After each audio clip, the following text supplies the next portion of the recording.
Olá, pessoal! Então vamos começar aqui com mais um Dreamcast, onde nós escutamos histórias interessantes de pessoas que viajaram, fizeram intercâmbios, psicólogos, especialistas em educação, especialistas em pessoas, outras histórias interessantes, coachings, enfim. E hoje nós estamos aqui com a Alessandra Madeu. E, gente, a Alessandra tem muita história interessante para contar. Primeiro, me conte como que foi a sua... Ela tem uma trajetória, né, de viagens pelo mundo. E eu queria saber como que isso começou, de onde que isso veio, enfim. Ah, legal. Essa é uma boa pergunta, porque eu me lembro que eu era muito pequena e estava passando na televisão uma entrevista, uma reportagem de moças que iam para fora do Brasil para ter uma experiência internacional. Então, elas trabalhavam como au pair, que é uma espécie de babá, é uma pessoa que vai para casa de uma família, trabalha algumas horas e o resto do tempo tem livre para estudar e para fazer aquilo que quer. E eu devia ter uns 6 anos quando eu vi isso, foi um domingo à noite, passando na televisão, e isso nunca saiu da minha cabeça, Depois quando eu tinha... Isso você tinha quantos anos? Uns 5, 6 anos. 5 anos? Nossa! E eu fiquei muito impressionada com aquela história. Passou algum tempo, quando eu tinha 12 anos, teve uma outra reportagem que não era especificamente de au pair, mas falava das experiências de brasileiros fora do Brasil. E isso ficou assim, cada vez mais latente dentro de mim. E quando eu comecei a trabalhar muito jovem, e quando eu tinha 16 anos eu trabalhava, eu sou de Guarulhos, mas eu trabalhava em São Paulo, na região ali da Faria Lima, isso no ano de 93. E aí eu trabalhava numa indústria, numa empresa que comercializava commodities. Então, comercializava soja, milho, todas essas grandes mercadorias. E eu me lembro que esse é um mercado internacional muito forte. E então, a gente lidava com os traders todo o tempo. Então, sempre ligava Nessa época, você já tinha o inglês? Não tinha. Não tinha nada? Não tinha nada. Tinha nada. Eu era recepcionista dessa empresa, eu era muito novinha, tinha meus 16 anos, 17 anos, e aí eu, assim, tinha contato com esse universo muito forte, né, de pessoas falando inglês, recebendo ligações internacionais, e eu nunca me lembrava daqueles 2 programas que eu tinha visto na minha infância e depois, né, no começo da minha adolescência. Entendi. E um dia, um dos traders que sempre ligava diariamente, porque esse tipo de empresa, as pessoas se conhecem, se ligam para negociar lotes de soja, lotes de milho, etc. E um desses traders brasileiro já me conhecia, começou a falar comigo em inglês, e eu me lembro que eu falei assim para ele, eu não falo inglês. E aí ele me disse assim, como uma pessoa que trabalha nessa indústria não fala inglês? E aí esse foi o gatilho para eu falar, não, aquele sonho daqueles programas que eu vi, agora é o momento. Eu tinha 17 anos, eu esperei mais um ano, fui juntando completar 18. O meu dinheirinho, esperei ter os 18 anos. Na época, meu pai me pagou a passagem e eu fui para Londres, encontrei uma agência aqui no Brasil que tinha o tal do serviço de au pair na Inglaterra, e eu queria ir para a Europa, não queria ir para os Estados Unidos, e aí eu fui, com 18 anos eu fui. E não te deu um medo assim, eu vou cuidar de criança? Você já tinha alguma coisa com criança? Você gostava de criança? Nenhuma experiência com criança. Não, era desconhecido para mim, mas eu não estava preocupada com isso. Eu estava preocupada com aprender inglês. Só que deu tudo errado, porque quando eu disse que eu ia para uma amiga minha do trabalho, que é uma das minhas melhores amigas até hoje, ela me disse, você vai? Eu também vou. E aí ela também pediu a conta do trabalho e fomos as duas. Mas foi legal. Assim, num mês a gente mudou de vida. Então, nós fomos por essa agência. Chegando lá, a gente teria que ter uma família que ia nos recepcionar, que ia, enfim, que ia ter toda uma estrutura para cada uma de nós ficar. Só que um dia antes da viagem, a agência entrou em contato e falou: olha, a família que ia ficar com você teve uma mudança de planos e tal, então você vai ficar, a gente vai te encaminhar para um convento, onde você vai ficar hospedada por uns dias, até que a outra família te receba na casa dela. Nossa, e convento. Assim, um convento, já começou. Um convento. E aí eu falei, meu Deus, mas vamos, eu não vou desistir. Então nós vamos assim mesmo. Bom, chegamos lá. O convento era num dos lugares... Londres é uma cidade muito cara. A Inglaterra é um país muito caro. Londres é caríssima. Sempre foi. Então, não é de hoje. Não é de hoje, sempre foi. E quando nós chegamos, para nossa surpresa, o convento era um convento para bailarinas do Balé Real de Londres. Então, eram meninas que vinham de toda a Europa, muito ricas, filhas de pessoas bem abastadas, e que se hospedavam ali por uma questão de segurança. Então, era um lugar que estava num dos bairros mais caros de Londres, que se chama West Hampstead, e que fica na zona norte de Londres, e era para esse perfil de pessoas. E nós éramos trabalhadoras que tínhamos pedido a nossa conta para poder ir lá aprender inglês. Então, assim, foi muito impactante. O nosso dinheiro acabou em poucos dias. Sério? Foi uma loucura, assim, foi uma experiência terrível. E nós ficamos 10 dias hospedadas nesse convento e simplesmente... Mas tinha que pagar alguma coisa no convênio? Tinha que pagar a hospedagem, a comida, tinha que pagar tudo. Tinha que pagar tudo no convento? Tudo. E aí, o que aconteceu? A gente começou a perceber que não ia ter família. Porque quando nós chegamos no convento, tinha mais 2 outras meninas lá, esperando já uma família. Na mesma situação? Na mesma situação que a gente. Então, assim, o que nós fizemos? O meu pai tinha uma amiga que tinha um filho que morava em Londres. E aí eu não podia falar nada pra minha família, porque se eu falasse eu tinha medo do meu pai me mandar voltar. Sim. Ele ia me mandar voltar. Sim. Então, o que eu fiz? Eu entrei em contato com esse rapaz. Esse rapaz, na época, era a Copa do Brasil de 94, eu nunca me esqueço, porque ele morava numa república com outros rapazes que eram músicos. E esses rapazes tinham uma banda de música brasileira. Então, eles faziam shows em vários lugares. Bem, nós então começamos aí nesses shows para conhecer algumas pessoas, pra gente ver o que a gente ia fazer. Se a gente ia achar uma república pra gente morar, se a gente ia arrumar algum emprego, se a gente ia ter que vir embora. Se encontrava uma solução. Exato, a gente precisava de uma alternativa. E de fato essa alternativa veio, nós encontramos algumas pessoas, alugamos uma casa, dividimos essa responsabilidade que era nova pra mim, de você morar sozinha e tudo. E aí a nossa vida começou lá em Londres. E aí assim foi, se passaram 1 ano e 4 meses. Eu fiquei 1 ano e 4 meses na Inglaterra. Muitas histórias, muitas aventuras.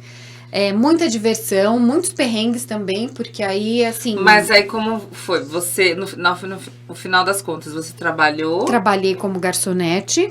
O tempo todo que eu estive lá, trabalhei como garçonete. Tive outros trabalhos também, mas assim, a maior parte do tempo eu trabalhei como garçonete.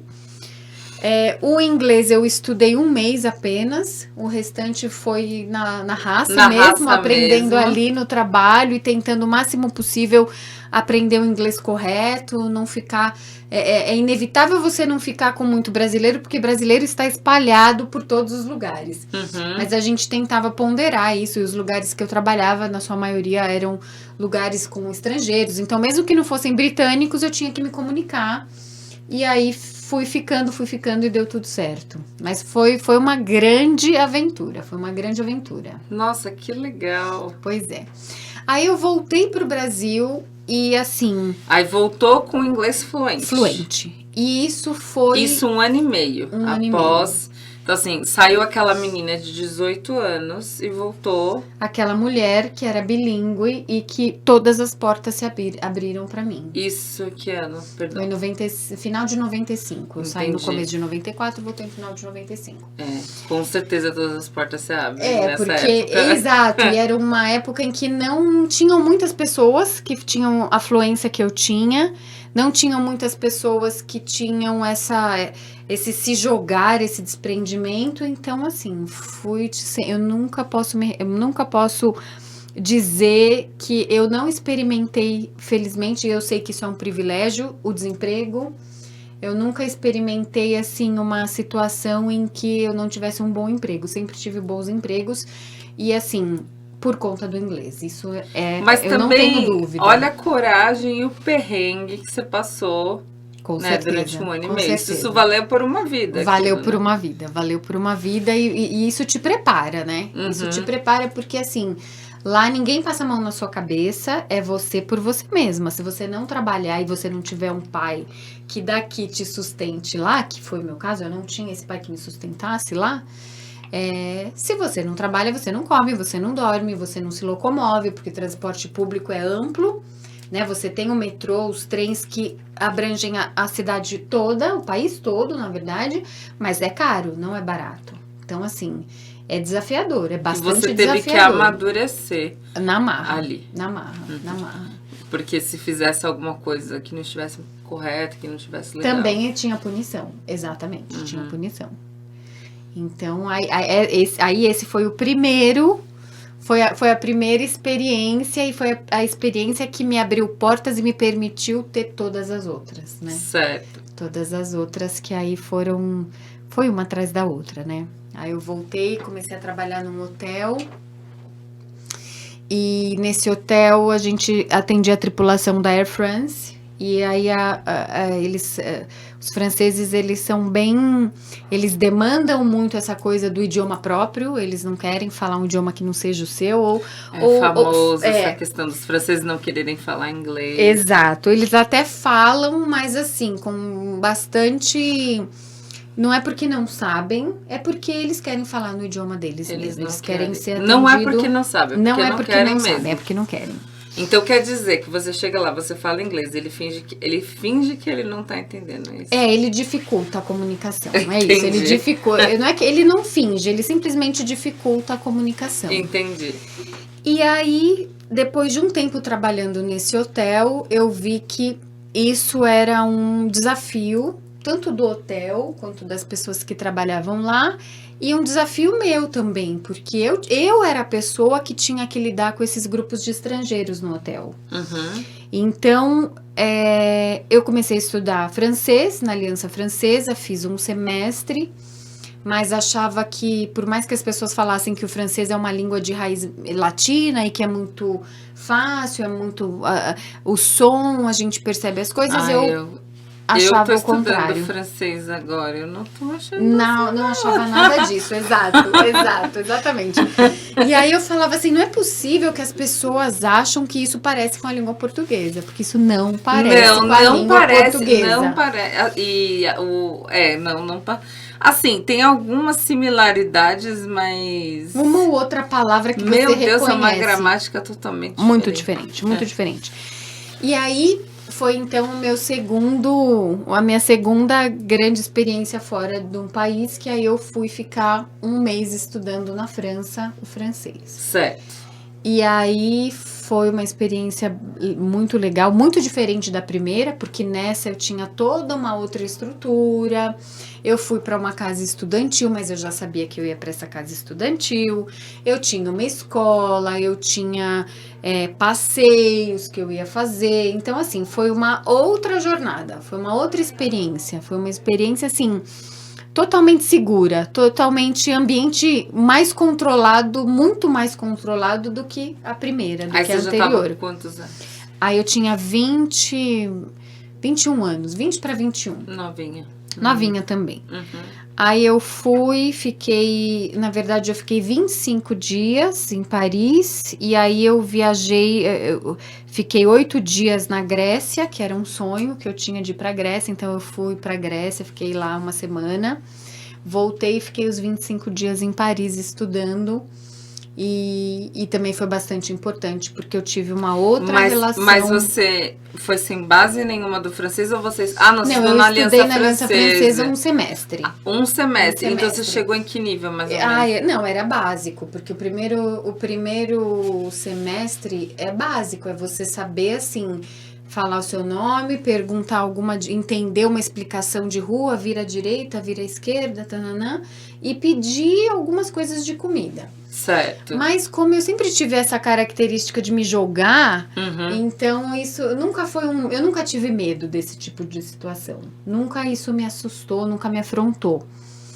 Então eu fui e fiquei esse tempo na França e foi muito legal. Assim, conheci. Aí foi um tempo assim que eu fiquei num dormitório dentro de uma universidade, então eu comia no bandejão da universidade. Então, assim, tinha bastante gente de fora, mas assim, lá não tinha escapatória, eu tinha que falar francês, porque as pessoas, em sua maioria, falavam francês e não falavam outro idioma. Sim. Então, assim, foi um desafio muito legal, mas foi diferente. Foi diferente da primeira experiência, né? Que era, assim, vai com medo mesmo, mas vai, né? Sim. Lá não, lá eu sabia que eu tinha data pra ir, tinha data pra voltar.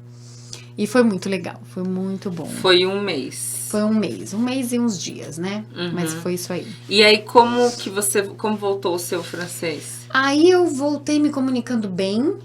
Com essa tripulação da Air France, eu me comunicava só em francês. Então, assim, por mais que eu cometesse erros, eu sabia o que eles precisavam, sabia dizer a solução para os problemas deles. E eles te respeitavam dentro dos seus erros? Muito. Me ajudavam, me corrigiam, a gente ria. Virou um outro relacionamento. Eu fiz amigos nessa tripulação. E eles inicialmente eram super hostis com a gente e tal. Porque eu já ouvi falar que se você não pronuncia direito, você não fala direito, eles já não gostam. Isso acho que talvez no país. Não, eu acho que no país deles, né? Talvez. Mas assim, aqui não, porque eles viam assim. Ainda mais que foi uma trajetória, porque quando eles começaram a se hospedar nesse hotel, ninguém falava. Desculpa, acho que eu te chutei. E aí o tempo foi passando e eles foi um crescendo mesmo, sabe? Foi um avançar deles perceberem que aquele hotel estava fazendo alguma coisa para agradá-los, né? Para tentar fazer com que aquele convívio, aquela experiência fosse uma coisa melhor para eles mesmo. Então, eu não sofri esse tipo de hostilidade, pelo contrário. A gente se divertia, né? Até com os meus. Quando eu não sabia alguma coisa, eu falava, como que fala isso mesmo? E aí eles me ensinavam. Então foi muito bom. Foi bom pro hotel, foi bom pra mim, foi bom pra tripulação, foi muito legal. Então você acabou aprendendo até um pouco mais. Aprendi um pouco mais, exato. Aí depois disso, passaram-se mais uns 2 anos, eu fui chamada para trabalhar para uma companhia aérea canadense que se hospedava nesse hotel, a tripulação. E aí minha vida de fato mudou mesmo, né? Porque aí eu viajava, os treinamentos todos eram feitos no Canadá. Então eu conheci o Canadá por conta do inglês e do francês. Todos os treinamentos eram feitos no Canadá e aí eu conheci o Canadá de leste a oeste. Vem cá. Você acha o inglês do Canadá mais fácil? Acho. Eu também. Acho mais fácil, mais limpo de todos. Você acha o canadense mais simpático? Muito, não tem nem comparação. Total, não é? Muito. São muito simpáticos, são gentis, são amorosos, é muito Pode diferente. ser o frio que for, mas vale a pena. Tá eu falo. Vale a pena fazer intercâmbio no Canadá porque por causa do tratamento. Vale porque, primeiro que é um país que tem muito estrangeiro, né? É um país que foi povoado por estrangeiros. Então, assim, é uma coisa muito legal a diversidade que tem. Se você vai para o leste, é um tipo de pessoas que vieram de uma área do mundo. Você vai para o oeste, extremo oeste, é um pessoal que veio do Oriente, veio da Ásia. Então, é outro perfil de gente. Então, assim... essa diversidade do Canadá é muito legal. E isso faz com que o país seja muito acolhedor. Muito, muito acolhedor. Tem um destino novo, que é Malta, né? Que muita gente fala de fazer intercâmbio em Malta e tal, que é até mais barato para brasileiro. Eu não conheço, deve ser lindíssimo, deve ser um lugar lindo, eu não conheço, mas o Canadá é uma ótima opção. Com certeza, sem sombra de dúvidas. Eu achei muita diferença no tratamento, na recepção, o inglês na hora de entender muito claro, muito lindo. Parece que eles não têm sotaque de nada. É muito legal. E aí você ficou nesse um ano eu fiquei 3 anos eu não fiquei propriamente no Canadá, mas os meus treinamentos eram no Canadá. Então a gente ia muito pra lá. Eu fui pelo menos umas 8 vezes nesses anos que Pegou eu fiquei friozão. nessa empresa. Peguei friozão. Aprendeu a esquiar? Não, eu sempre fui medrosa. Pra isso eu sou medrosa. Eu tenho medo de esquiar, mas eu gosto de patinar no gelo. Sim. Mas não que eu patine bem. Entendi. Eu só gosto. Você só gosta. Eu vou lá, dou umas andadinhas, tomo um tombo e saio. Entendi.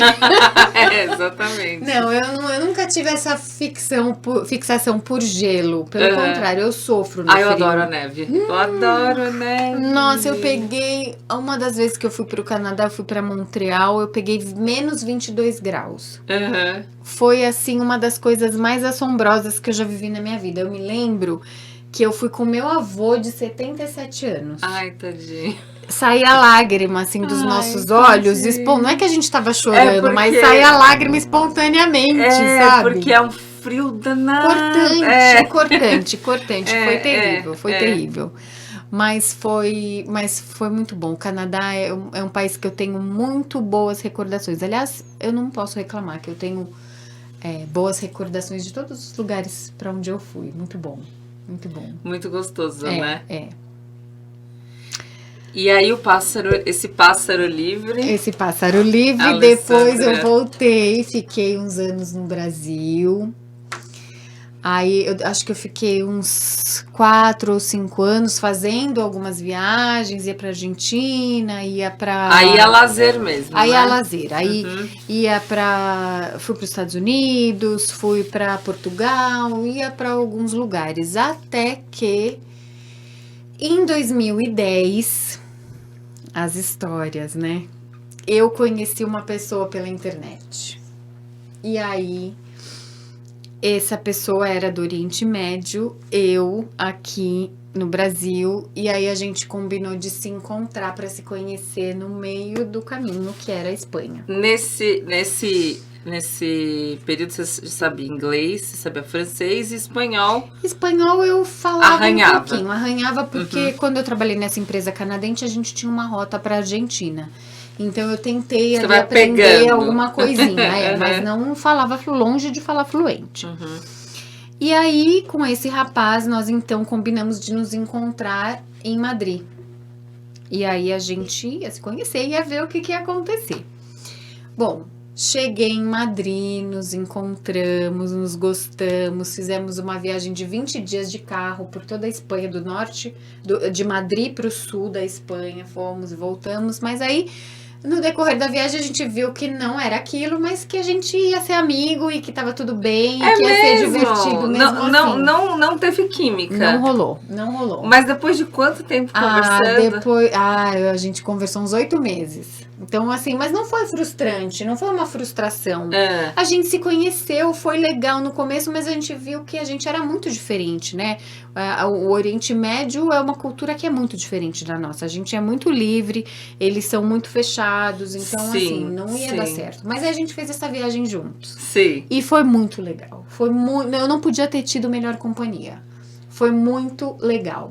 Aí a gente fez várias cidades do sul da Espanha de carro, passamos por campos de plantação de laranja, plantação de oliveira, foi sensacional essa viagem. E quando eu cheguei em Madrid, eu tinha uma grande amiga que morava em Madrid e ela sabia que eu estava chegando, ela falou, não, quando você parar em Madrid, você vai ficar uns dias comigo. E aí eu combinei com ela, tal, e a gente se encontrou. E aí quando a gente se encontrou, ela já chegou e falou assim pra mim, você não vai embora de Madrid, você vai ficar. eu já arrumei uma casa para você morar, você vai ter uma estrutura XYZ para você fazer o seu trabalho, porque na época eu trabalhava por uma empresa suíça online, home office. O mundo inteiro que trabalha nessa empresa até hoje trabalha de casa. Nossa, todo mundo. Desde aquela época. 2010, 2009, 2010, 2011, já. Tá, que legal, maravilha. Era muito legal. E aí, o que aconteceu? Ela falou assim, você vai ter uma internet de ponta nessa casa, meu irmão tá morando nessa casa, é a casa de um espanhol que é nosso amigo, o Edu, você vai ficar lá, tananã, tananã. Eu falei, Natália, mas eu não me programei pra isso, eu recebo em real, aqui eu vou viver em euro, não dá. Ela dá, porque a Espanha é um país muito barato pra se viver.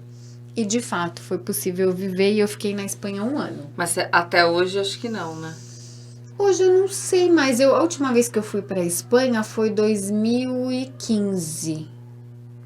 2015 tava a mesma coisa. Hoje, por conta de tudo que a gente passou, o dólar e o euro aumentaram muito. Tem razão, claro, tem razão. Mas naquela época era. Naquela época Ai, era. Que saudade, menina. Dá vontade de correr pra lá. Dá. E aí? Dá. Aí eu fiquei 1 ano morando na Espanha. E aí estudei espanhol, aí foi muito legal. Aí da Espanha eu fui passar... E como são os espanhóis? O que você achou? Então, o espanhol é um povo que não fala inglês. Assim, não tô falando mal de ninguém, eu adoro os espanhóis, mas assim, eles não falam inglês, né? Para essa questão, eles falam espanhol. É muito difícil você encontrar um espanhol que fala inglês. Muito difícil. Mesmo depois de tudo...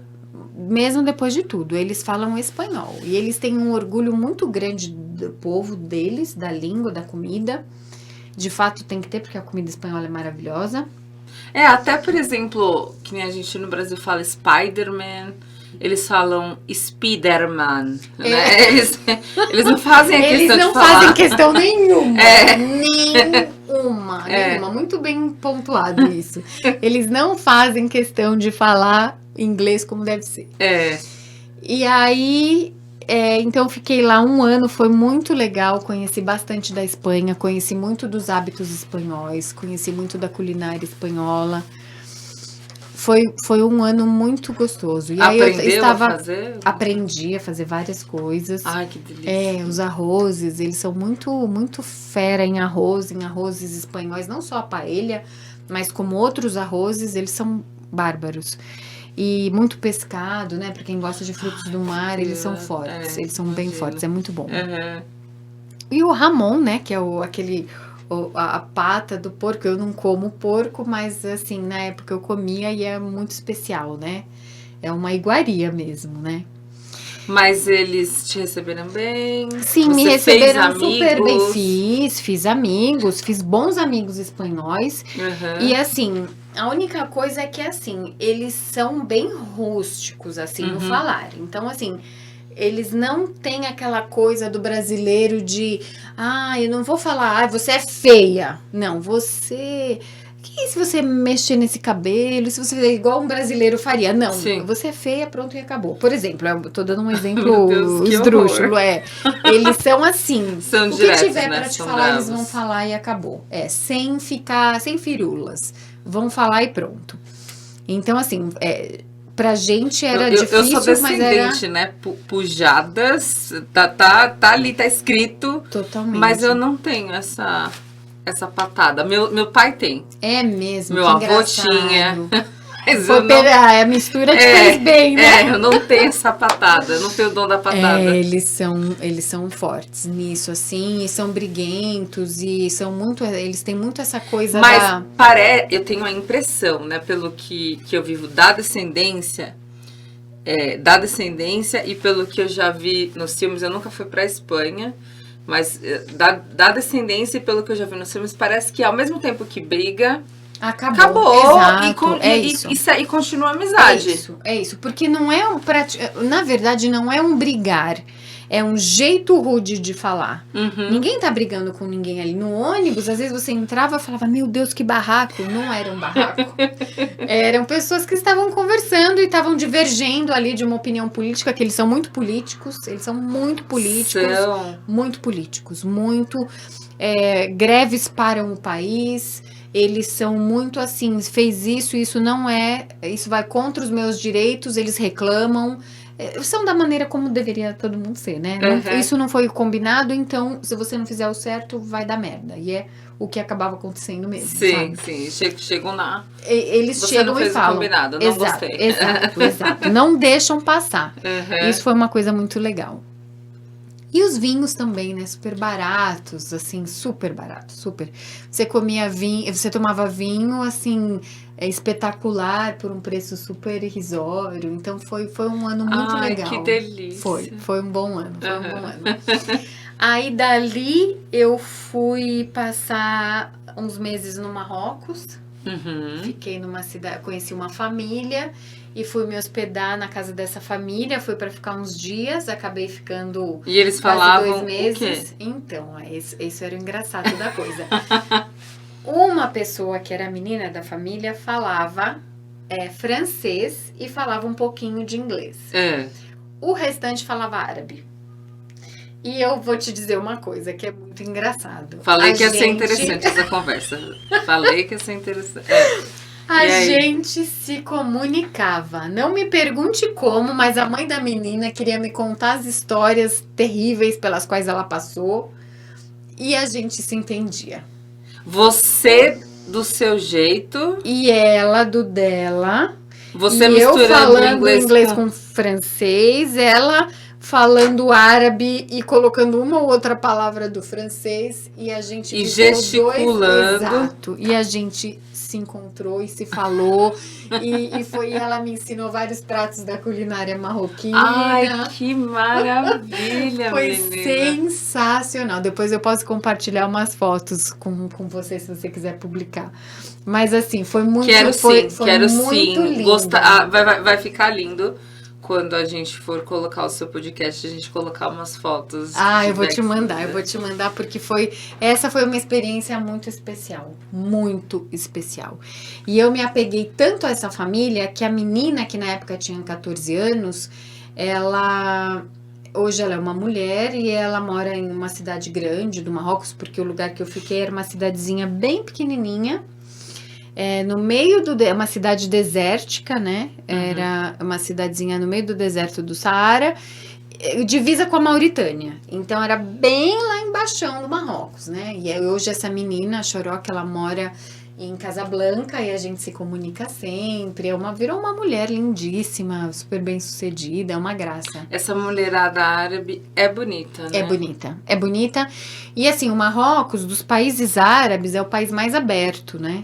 Então, assim, por mais que tenha coisas assim, né, coisas estritas, eles ainda são, dentre todos, o país mais aberto, né? Me lembro que quando eu tava com essa menina, um dia ela só podia sair de casa comigo. Então, porque eu era bem mais velha, né? Então, assim, um dia nós fomos dar uma voltinha pela cidade, que era uma cidade bem pequenininha, e aí tava tendo uma briga, e tinha uma mocinha no meio da briga. Eu falei, o que tá acontecendo, Choroca? E aí ela me disse assim, ela beijou um menino, e aí a família veio bater nela. Eu falei assim, quem veio bater nela? A família do menino. A família dela, e aí isso que eu perguntei, mas quem veio bater nela? Os irmãos, e aí os amigos dos irmãos também. Eu falei, oi? Ninguém vai bater nessa menina. Peguei a menina pelo braço, botei dentro do táxi e levei a menina embora. E aí, assim, é lógico que eu fiz isso porque eu tava com uma família, que um dos membros da família era a polícia tática e tal, então eu não tava desamparada. E como era uma vila muito pequena, todo mundo sabia que tinha uma estrangeira na vila. Então, todo mundo respeitou essa minha atitude, ninguém bateu na menina. Eu peguei a menina, botei dentro do táxi e levamos a menina embora. Não sei o que aconteceu depois, espero que não tenha acontecido nada grave. Mas, assim, eles têm ainda essa questão, assim, da honra, né? De uma honra enfim, que eu acho particularmente duvidosa, mas... Ainda, é claro, né, a gente sabe, e ainda, o machismo ainda existe aqui e lá, então, Muito mais, né? É uma coisa muito arraigada Isso na cultura. Da cultura. É da cultura, da cultura mesmo. É uma deturpação daquilo que diz o Alcorão, porque o islamismo é bem bonito, eu já tive a oportunidade de conviver bastante com isso. Então assim, é bonito, só que é o homem que deturpa, né, aquelas escrituras sagradas e tal. Claro que tem um monte de limitação, mas não é da forma como ela é executada. Acho e isso prejudica. Tudo, né? É. Como muitas coisas. Infelizmente. Ligadas à religião. Exato. E aí... Aí depois disso eu fui pra Holanda. Uhum. Fiquei alguns meses na Holanda, morando na casa de uma família turca, que também foi outra experiência incrível. Aí depois eu voltei, aí eu fui chamada para trabalhar na empresa que eu trabalho hoje, isso foi 2011. Aí eu fiquei... Os turcos são aquela alegria, são. Mas as mulheres são bem rústicas, as mulheres são bem bravas, bem fechadona e bem brava e bem esse estilão que a gente falou, são bem grossas, assim, no sentido de também não tem facilidade, não. Por exemplo, eu queria aprender, como eu sou muito ligada com essa coisa de comida, eu queria aprender alguns pratos e tal, então assim, foi bem difícil de aprender alguma coisa, porque elas eram bem assim, de não querer compartilhar, sabe? Não sei se porque eu era uma mulher livre, né? Livre, assim, né? Para aquilo que elas viviam, né? Não usava o hijab, nada disso. Então, assim, elas foram duras comigo. Mas ainda assim foi uma boa experiência. Aí voltei, aí fui chamada para trabalhar, para fazer uma entrevista nessa empresa que eu tô hoje, que é uma empresa que vende comida para avião. Aí eu voltei para o Brasil para fazer entrevista, passei na entrevista e fiquei. E aí desde então eu tô nessa empresa. Faz quantos anos então que você voltou dessas viagens? Eu voltei no final de 2011. Certo. E aí então 11 anos, né? Que é exatamente o tempo que eu tô nessa empresa que eu trabalho hoje. Que tá no Brasil. Exato. E o que você faz hoje tem alguma coisa a ver com comida ou não? Tem tudo a ver com comida. Sim, a empresa faz comida, mas não sei a sua função. Não, né? A minha função não. Eu sou é que eu sou inquieta, né? Eu não consigo ser aquela pessoa cartesiana que faz uma coisa só. Então, assim, eu trabalho, sou executiva nessa empresa, aí eu, como amo cozinhar, trabalho na cozinha do bar do Fábio, né? Meu namorado tem um bar e restaurante alemão em Guarulhos, então eu fico nessa cozinha também.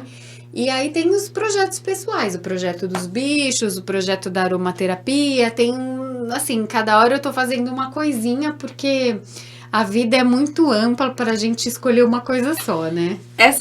Eu também acho. Essas experiências que você viveu lá fora, você acha que agregaram na pessoa que você é hoje? Totalmente em todos os aspectos. O meu espírito livre, eu acho que eu sou pouquíssimo preconceituosa. Todo mundo tem preconceitos. Os poucos que eu tenho, eu luto contra eles, é uma batalha diária, porque não é fácil você se livrar de preconceito. Sim. Então, assim, eu acho que isso ampliou não só a minha mente, mas também a minha percepção de que se eu noto que alguma coisa é preconceito, eu tenho a capacidade de reverter essa situação. Então, assim, se não fosse a minha trajetória, seguramente eu não seria quem eu sou hoje. E eu vou te dizer uma coisa, eu tenho muito orgulho de quem eu sou hoje. Que legal. Então, assim, isso é muito legal. Sabe, quando você olha e fala, putz, fiz tanta coisa errada, fiz tanta coisa certa, levei tantos tombos, mas no fim deu tudo certo. E eu acho interessante essa questão da resiliência, por exemplo, assim, talvez resiliência, talvez persistência, de vocês falar que às vezes elas não te tratavam tão bem, mas você ainda assim queria aprender a como fazer aquele prato. Claro. E você não esperava que todo mundo te tratasse tão bem. Você se adaptava à cultura e pronto. Exato. Tem que ser. Você que queria. Exato. Porque senão você vira aquela pessoa que você quer que as coisas sejam do seu jeito. E a vida não é do nosso jeito. Pra gente conquistar as coisas que a gente Exato. quer, a gente tem que fazer coisas, às vezes... E assim, e não é só isso. É que, assim, a gente é muito pequeno a gente achar que as coisas são do nosso jeito. Porque são muitos os jeitos. Então, a gente tem que ter a beleza de olhar isso, que nem sempre vai ser da forma que você quer. Porque tem muitas formas e uma hora você vai ter que ceder, entendeu? Então, assim, dessa vez não foi da forma que eu queria, mas a outra vez vai ser, a outra vez não vai ser, a outra vez vai ser um pouco do jeito que eu quero, um pouco da outra vez do jeito que a outra pessoa quer. E assim a gente vai girando a roda da vida, sabe? Porque não dá... É muito chato ser tudo do seu jeito, porque aí você não se movimenta, você não tem que se recolocar para aprender uma outra forma. Então, assim, isso é uma forma de você também se melhorar, né? De você se lapidar. Muito então, interessante isso. É muito legal. É muito legal. Essas vivências são Elas extraordinárias. são extraordinárias. E me conta do que você está fazendo agora, então. Você falou de projetos. É uma ONG que você tem? É como se fosse uma ONG. Eu tenho esse projeto que eu chamo de Santuário Urbano. Tudo começou assim... Desde pequena, eu e meu pai, a gente sempre resgatava uns bichinhos, tratava e soltava, né? Às vezes salvava, às vezes não salvava, sempre caía um passarinho de uma árvore, a gente tentava cuidar, enfim, eu sempre tive essa pegada com bicho. Uhum. E aí, assim, quando você é criança, e um pouco entre criança e adolescente, as pessoas costumam achar que você tem maturidade para cuidar de um bicho, você não tem. Então, assim... O que acontecia é que muitas vezes meu pai pegava o bichinho e deixava para eu cuidar. E aí eu não tinha maturidade para cuidar daquilo. Então, assim, a gente perdeu muitos animais, sabe? Assim, por falta de conhecimento no manuseio. Depois passou um tempo, eu queria ter alguns animais, mas eu também queria viajar. Então, eu ficava sempre nesse dilema. Quando eu aterrei e falei, agora eu não vou mais sair do Brasil, não porque... não para morar, pelo menos, não. Aí eu... retomei meus animais que estavam na casa da minha mãe, que eu tinha 3 cachorros. Aí apareceu um gatinho lá no meu trabalho, eu peguei. Aí descobri os gatos, me apaixonei loucamente. Aí resgatei mais um. Aí tentava divulgar para adoção, ninguém queria adotar. Aí apareceu mais um. Aí um dia resgataram uma galinha. E, você pode ficar com a galinha, não tem onde deixar. E a casa da minha mãe sempre teve quintal. E aí veio a primeira galinha. Aí eu fui morar sozinha, construí minha casa, fui morar sozinha numa cidadezinha do interior. Aí... Você é vegetariana? Eu como só peixe. Ah, tá. Eu tenho bastante limitação com... Os animais que eu tenho, eu não como. Sim. Eu tenho o plano de um dia não comer mais nenhum animal, mas ainda não consegui. Já fui vegetariana quando eu era adolescente. Hoje não sou, infelizmente, mas é um caminhar para isso, não é inevitável. Sim. E aí, aos poucos, esses animais foram aparecendo. No começo eu colocava para adoção, mas aí o tempo foi passando. Não consegui adoção. Bem, o fato é que hoje eu tenho 133 animais nesse projeto que chama Santuário Urbano. E assim, são animais que não entra mais animal, mas também esses não saem. Os que estão e ficam, e eu... aos trancos e barrancos, vou aí sustentando essa bicharada e trazendo para eles toda a necessidade que demanda um animal, né? E aí você recebe, então, doações? Doações não são muitas, eu recebo bem pouca ajuda para o tamanho do projeto. Mas sim, recebo, sou muito grata a quem quiser me doar ração, principalmente ração, né? Uhum. Que é um volume bastante grande de investimento. Eu tenho muitas despesas de veterinário, muita, é uma coisa louca, assim. Essa semana mesmo eu tô com 3 gatos doentes, em menos de 5 dias já foram quase 3 mil reais. Então, é muita despesa. Então... Normalmente quem me ajuda Você faz quem por amor conhece. mesmo, É por amor mesmo. Normalmente quem ajuda é quem me conhece, porque essas coisas de você pedir doação, elas são muito complicadas.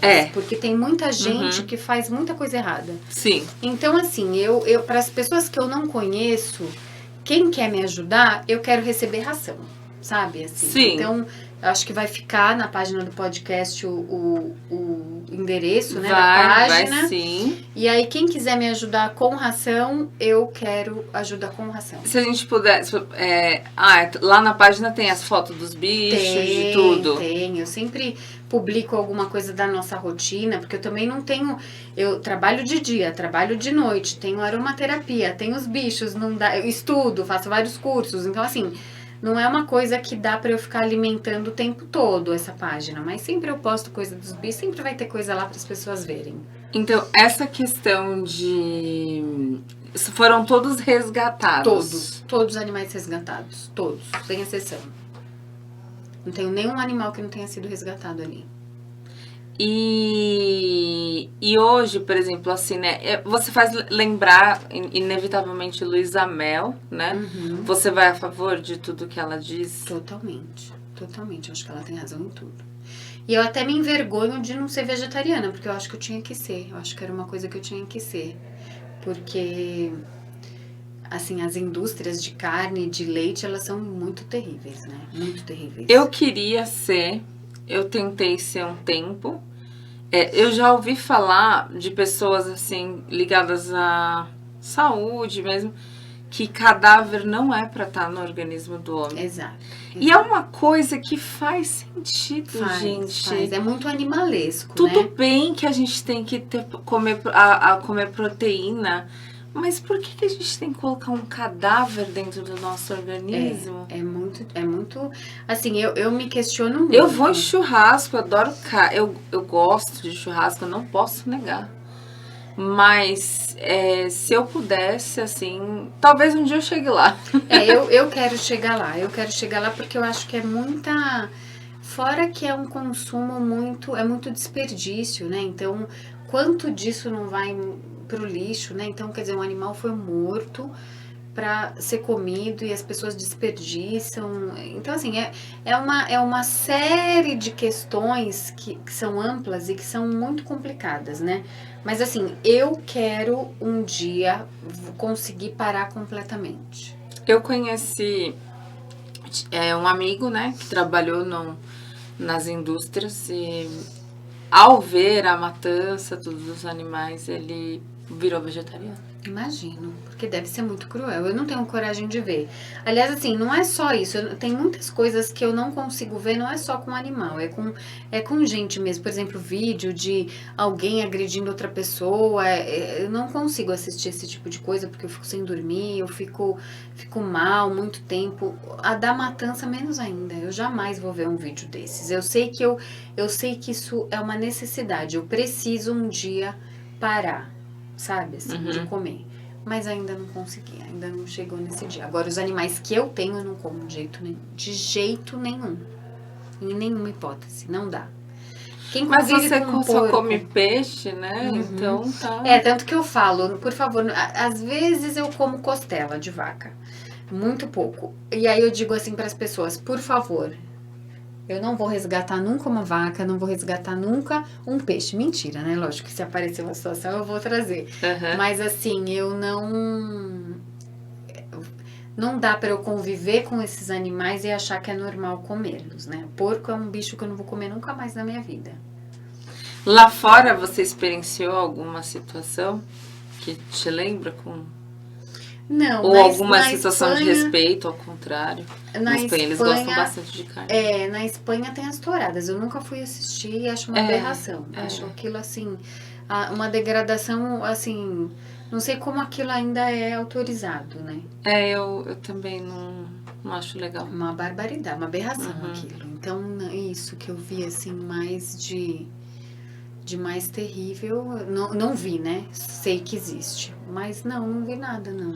Acho que é falta de evolução, né? Do ser humano, talvez. Com certeza. E então, pessoal, quem quiser doar rações pro projeto da Alessandra... É muito bem-vindo. Ela tem fotos lá no Instagram. Para quem gosta de bichinhos, tem muita gente que ama os animais, né? Tem. E eu peço, por favor, não me peçam para acolher um animal que está em situação XYZ, por favor, porque as despesas elas já são grandes e eu já cuido de 133 animais com quase nenhuma ajuda. Então, assim, o meu conselho para as pessoas é: façam vocês também a sua parte, porque isso, como o poder público não faz, as pessoas têm que fazer. É nossa obrigação. A gente não pode deixar um animal agonizando, sofrendo na rua e esperar que outro venha ajudar. Se caiu na sua mão, se você passou por ali e viu o animal, é porque é para você fazer alguma coisa. Então, assim, faça. Isso é o que eu gostaria de dizer para as pessoas, sabe? Porque elas costumam achar que é obrigação das ONGs, dos protetores. Não é. Todo mundo tem o seu papel de obrigação. É uma vida, né? É exato. Uma vida que tá ali. Exato, exatamente.